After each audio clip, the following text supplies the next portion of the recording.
Hi, in today's video you're going to learn how you can use the Parabolic SAR indicator successfully. Okay, so one of the indicators you can use to know the trend is the Parabolic SAR, also known as stop and reverse. Okay, so this indicator tracks the price and displays the point at which the trend changes direction. It will appear as dots beneath or above the candles on the chart.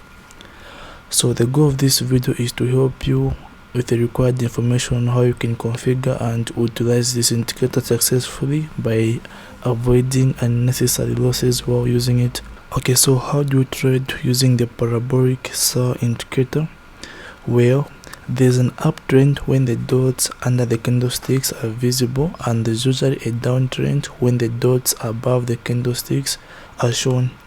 So when using the Parabolic SAR indicator, the goal is to enter a trade when the trend reverses, and when the candle hits the dots, this happens.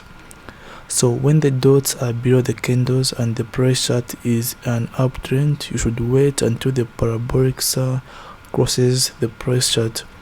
Now is the moment to enter a sell position, as the trend will reverse.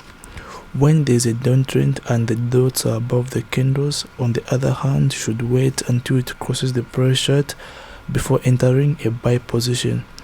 After the indicator crosses the price chart, look for the first SAR dot. So how do you avoid unnecessary losses while using the Parabolic indicator? Okay, so when it comes to trading using indicators as source for entry signals, this leads to more unnecessary losses because all indicators lag behind prices and they repent a lot. So to find better entry points, it's better to get confirmations from candlestick patterns or from other sources. You can use the Parabolic stop and reverse as the dynamic stop loss level. You can change your open position stop loss candle by candle. Okay, so the Parabolic SAR indicator, which is one of the most effective, can be relied upon. However, keep in mind that it only works on longer time frames. Okay, if you wish to trade on a 1 minute time frame, don't use it. Okay, so small price swings will work against you in this instance. Okay, and you will easily lose money. Okay, so longer time frames, main trends are shown in the graphs above, work over a long period of time, and you can see the larger and smaller price swings inside them.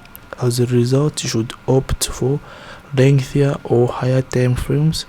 Okay, it's only that the dominant tendency is more likely to last for a longer period of time. So this is it about today's video. If you learned something from it, give it a like. For more videos like this, go on and subscribe. Bye for now.